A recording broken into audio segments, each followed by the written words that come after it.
وہی عمر جو پہلے مارتے تھے غریبوں کو، وہی فاروق امیرُ المومنین بنے، چہرے پہ نقاب پہنا، گلی سے گزر رہے، ایک بوڑھی اماں پریشان بیٹھی، عمر روک گئے، غلام سے کہنے لگے بوڑھی پریشان لگتی، حضور پوچھ لیتے، فرمایا اماں اندر آ جائے، اماں کہنے لگی جاؤ دوڑو اپنا کام کرو، کہا تیری مہربانی آنے دے، جب ضد کی تو کہنے لگی آ جاؤ، حضرت عمر اندر گئے، نقاب ہے چہرے پہ، اماں کیوں پریشان ہو؟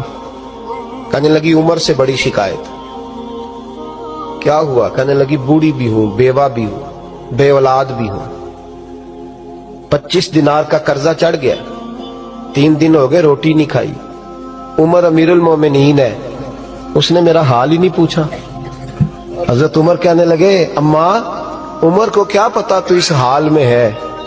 تو مدینے کی وہ بوڑھی عورت بھی جانتی تھی کہ جمہوریت کیا ہوتی ہے، جمہوریت کیا ہوتی ہے۔